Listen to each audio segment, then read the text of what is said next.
Hi, I'm Reed Peterson, and welcome to Grief Refuge. Thanks for listening today and trusting Grief Refuge as a resource to help manage the thoughts and feelings related to your loss. If this is your first time listening, welcome. And if you've listened before, welcome back. Grief Refuge is about helping you find peace and purpose after loss.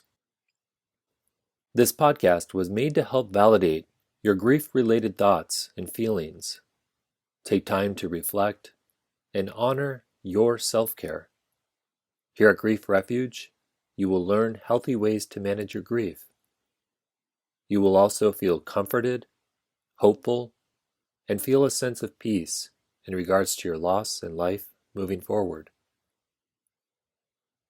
Through the stories and conversations shared on this podcast, my intention is to provide companionship, insight, and a soothing voice to help you navigate the heavier, more painful feelings that go hand in hand with grief. Grief is hard, and grief is painful. I'm glad you're here, and I promise to do everything I can to provide the best support to you. Before we begin, let's go over a little housekeeping. Because of the depth and the nature of this topic, it may be more beneficial to not multitask while listening. Rather, I invite you to use this time for your self-care and your personal reflection. Use this time to relax and allow your grief-related feelings to run their course. Use this time to mourn your loss. Also, this podcast publishes episodes twice a month. When you're grieving, that's a lot of time in between each episode. Things can come up, and you may feel setbacks, confusion, overwhelm, and other things that cause more pain. If you're in need of more support, download the Grief Refuge app. The Grief Refuge app delivers messages of validation, hope, and comfort every day to help soothe and comfort you throughout this difficult journey. You can download the Grief Refuge app for free from your phone's app store. Thank you, and let's move on to today's topic. I remember a time when I was a teenager, and my mom said that Gabriel had called. Gabriel? You mean Gabe Guagliardo? My mom said yes and watched me get all confused. She said, "Aren't you guys friends?" And I told her we hadn't talked in at least 5 years. You see, Gabe was a childhood friend of mine. As we grew up, we grew apart. We did different things and rarely hung out in our teenage years. So that's why it didn't make sense to me that Gabe called that one summer evening. But then a few days later, I actually learned that he died by suicide. Even though it had been over 5 years since we really hung out, I still felt the initial shock and the disbelief. I also wondered what would have happened if I was home and I took the call that summer evening. Would I have been prepared to talk him into staying alive? Would I have had emotional confidence and the empathy to listen to him? I think it's fair to say that the answers are no, but what I still ponder to this day is, would I have had the courage to tell an adult what Gabe was thinking about doing to himself? Today's guest is Kari Eckart from Robbies Hope Foundation. Kari and her husband Jason are on a mission to end teen suicide and empower kids so that their voices are heard when they're struggling. In our interview, Kari shares the loss of her son Robbie, her experiences of holding on, her acronym for HOPE and how pain ends, and the ways that Robbies Hope Foundation helps teens feel seen and heard through suicidal ideation and other life challenges. Kari speaks of many resources, shares from a vulnerable place, and discloses alarming statistics that make you realize that more can be done to help adults be more available for kids and their life challenges. I'm grateful to have had this conversation with Kari. It helped me experience some healing when I thought about Gabe ending his life years ago. Hopefully, the conversation helps you too, not only in your own personal healing, but also in taking action to help kids and adults connect in conversations about the painful, emotional, and more vulnerable things in life. Kari, I really appreciate you joining Grief Refuge to share more about your mission, your story, your relationship to your wonderful son, Robbie, and learning more about the work you're providing into the world. Kari, can you start with telling us a little bit about the area you live in? Oh, I live in Denver, Colorado, a beautiful place. My family and I, we've been here for 13 years. So Robbie spent most of his time living here, and we love it. Metro area, active, family, welcoming, and still continues to be. We like it here. Wonderful. Home is where the heart is, and home is where family stays the strongest. Tell us a little bit about Robbie, please. Oh, our beautiful Robbie. Robbie was 15 years old when he died by suicide, 15 years, 8 months, and 22 days. He died on October 11th, 2018. So we just passed the 3-year mark. Robbie was not on anyone's radar screen, if there is a radar screen for being at risk for suicide. He was very much the opposite. He was a student athlete. He was very, very well liked. He was a leader. My husband and I were actually at parent-teacher conferences when Robbie took his life. I had the privilege of being a stay-at-home mom for 12 years, so I was pretty involved, and I kind of thought we were entering a next chapter of parenting and relationships. Our daughter is 4 years older than Robbie, so she was a sophomore in college at the time of Robbie's death. And it was a shock. It was awful. It still continues to be awful, to be honest. Mm-hmm. I thank you for sharing more about the experience and sharing more about the honest factor. You know, so I was looking at Robbies Hope's website, and I was really astounded by the some of the facts that were shared about teen suicide loss. And it sounds like Robbie's mission, from my naive understanding, is Robbie's mission is to really almost end teen suicide if possible. Is that really kind of the essence? Absolutely. I think it was put upon Jason and I that Jason is my husband's heart immediately at Robbie's death. I think because I was a funeral director prior to raising my kids, I had an idea of what suicide loss was. I wanted to be a bereavement counselor. That's why I went to mortuary school. I have a degree in psychology as well, but I loved being a funeral director, and I just stayed there. And so I had sat with families on the other side of the table, and I knew what we were getting into because I had clarity. And Jason, being a scientist and wanting to understand the root cause, and with suicide, you want to know why.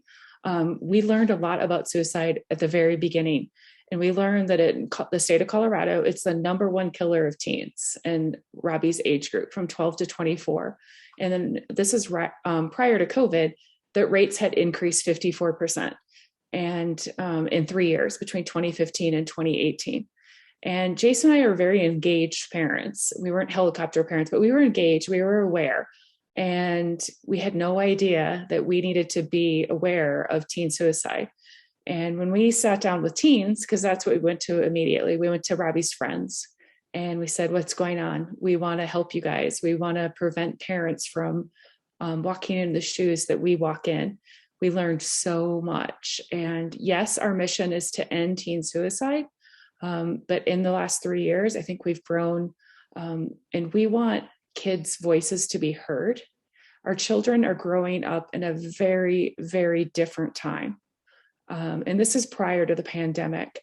Our kids have grown up in a digital world, a world of technology, and they don't get the one-to-one interactions that we had as youth.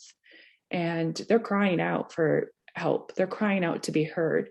And sadly, a lot of parents, a lot of adults don't know these things. And we believe as an organization that conversations can be had, and we have to catch kids much earlier. I think of suicide kind of being right now, there's a ton of attention about getting kids. Our therapists, they're overwhelmed. Our emergency rooms have 24, 48-hour holds to even get kids into any type of care. And it's great. Kids are starting to say, I need help, but we got to help the masses well before crisis of being at risk for suicide. Our children are struggling on a day-to-day basis. In our state, like 54% of kids identify with being depressed. 54%, that's over half. Yeah, that's some very serious considerations. How does Robbies Hope provide that opportunity for kids' voices to be heard? So we use social media to, social media is where children are learning so much. And Robbies Hope has a pretty large presence, and we have an ambassador program. So we are onboarding young people, middle schoolers, high schoolers, early college children, youth children, college kids, and encouraging them to use their voice appropriately. You can't get a lot done when you're just angry and when you place blame. And that's often what a lot of teenagers historically, and with people when they're mad and they just want to place blame and say it's somebody else's problem. And usually with mental health, that falls on either the education system or the physician world. That's kind of where we tend to place blame. But what we're trying to do as an organization is to give young people resources that they can bring to their community. Agents of change, what works in your community for youth mental health to bring awareness and solutions and topics and build kids' toolboxes and parents, and what doesn't work, what's missing. And so we sit down with kids and we help them determine that. Thank you, Kari. Coming back to what you said about your husband, Jason, and the root cause scientist, when you approached Robbie's friends to try to learn more about the reasons why, what, may I ask, what were some of the discoveries? Yeah, I should probably also add that Jason is a great business person as well. And what we did is we just sat down with these kids. We asked parents to trust us for just a few hours with young people, and we had a meeting. We said we want to listen. And we had 154 kids from 11 different middle schools and high schools up in the metro area, because Robbie was really involved, and kids were probably, some were curious, some were angry, some were they knew us personally. They wanted to gather together. This was about 2 weeks after Robbie's death. And we brought like questions, and we just really put on our listening caps and just kind of approached it from a different than what others have done to help teens. And that was really, we want to help teens. We want kids to have their voices heard. We knew that from the very beginning. So I think I kind of just strayed a little bit from your question, but I was curious, as far as when you had the opportunity to sit down with Robbie's friends, what were some of the things that got communicated to Thank your you. husband? Thank you for that reminder. I think that's a little bit of grief brain that sometimes still just boils up to the surface. You lose track of what you're talking about. Well, if you look at the statistics, every state has a barometer type thing that middle school and high school students take to check on kids' physical safety and mental health and variety of things. And in the state of Colorado, it's called the Healthy Kids Survey. Every state has one. And if you look at that, that'll show you the number of young people in middle school and high school in the past 12 months that have considered suicide, that have made a plan for suicide and made an attempt for suicide. And our latest numbers in Colorado of 2019 are that 17% of middle school or high schoolers have thought about suicide, 11% have made a plan, and 7% have made an attempt. If you think of those statistics, our school children, our school youth, they know that that's happening. they know that 17% of their friends are thinking about suicide. 17% of parents do not know that their child could be thinking about suicide. And I think that was the biggest thing at the very beginning that we learned, that kids are aware of the issue, but adults are not. And that's where the disconnect was. And kids are talking about it. That's part of the problem. Kids are handling crisis and watching their friends needing help, but they're not getting adults involved. And that's what we heard as well. And we try to change that as an organization. Sadly, we learned after Robbie died that he helped two other young people, freshmen, when he was a freshman, with their own suicidal ideation. Robbie should have come to us, I would have hoped, his parents, but I should have taught him more than that. You can't come to me, Robbie. Who would you go to? What adult would you go to? Because a lot of youth, a lot of kids, they're not comfortable going to their parent. That's a hard thing to swallow. If you're a parent, you think that your child would come to you, but it's tough for that relationship. Kids don't want to let their parents down, but they have to get what's called a trusted adult involved. So I think that answers your question a little bit better. It certainly does. I really appreciate you sharing that. I like this idea of a trusted adult. And are there common types of, as far as terminology for people and the relationships they have? Are there uncles or cousins that are commonly known as trusted adults? Who shows up in that regard? Yeah, we actually put together a Robbies Hope adult handbook. It's a guide by teens on how to talk to teens. We wrote this with the young people involved with Robbies Hope, and we distribute this. Our ambassadors distribute this for free. And trusted adults can look different. Yes, they can be an uncle, a family member. Oftentimes it's an educator or a coach.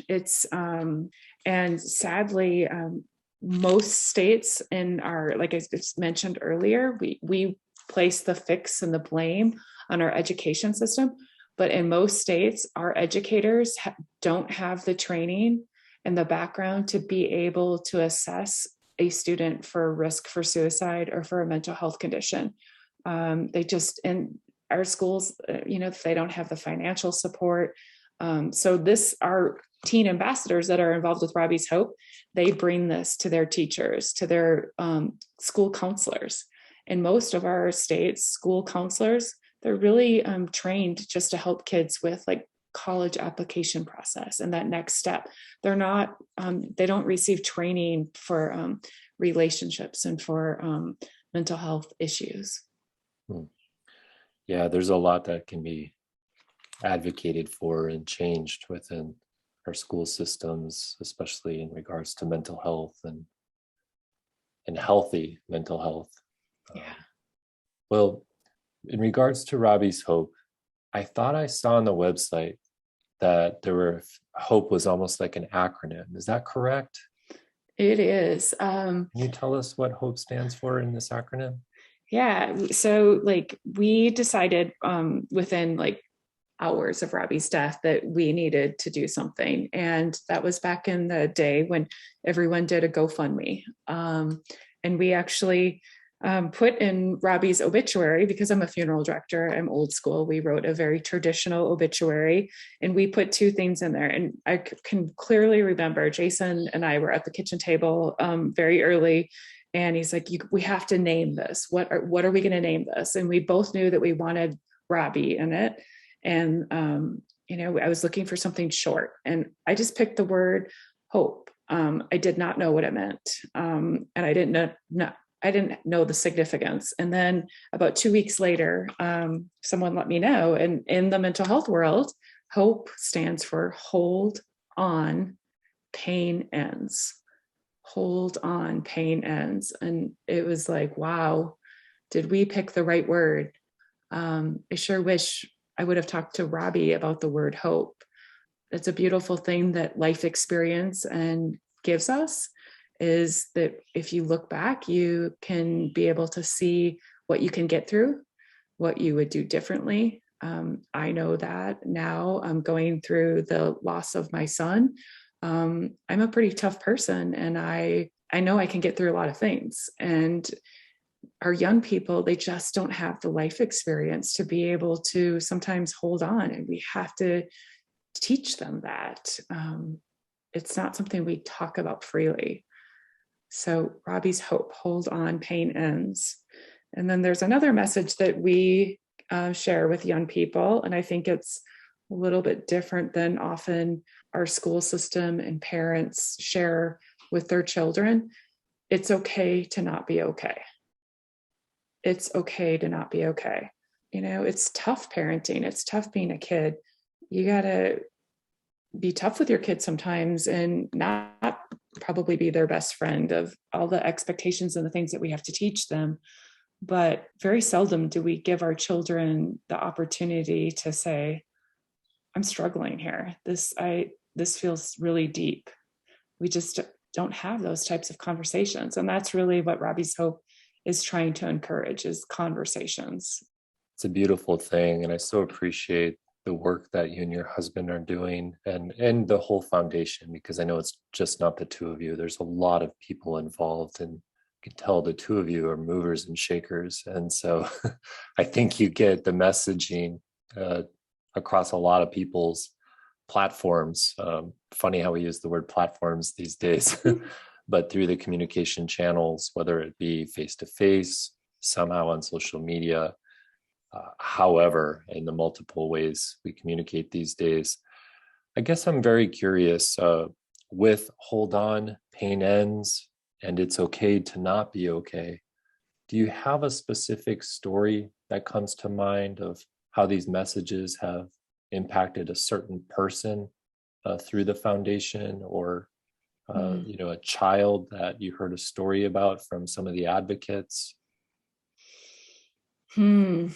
Yeah, that's where the gratifying, tough work comes in. I know that Jason and I are very much trusted adults in a lot of young people's lives, both in the face-to-face world that we are in metro area of Denver, of the young people that we've met, and broader than that, because we do have a pretty large virtual platform of young people across the country.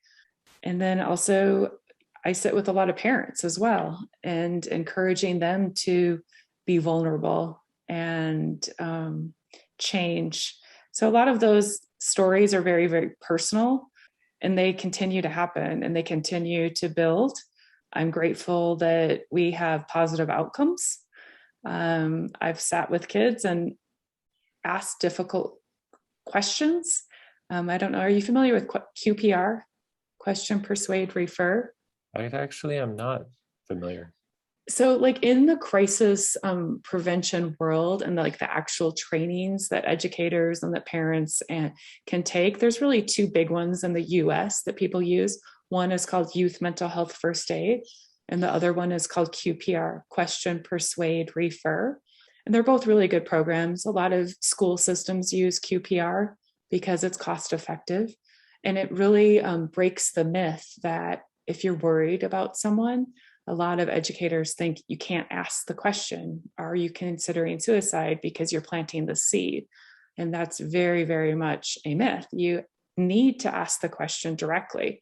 And I've sat with kids on my couch in my house and asked them. And there's a lot of training about how you ask that question. You need to ask it in an open way, like, you aren't considering suicide, are you? You aren't considering suicide, are you? Versus, are you considering suicide?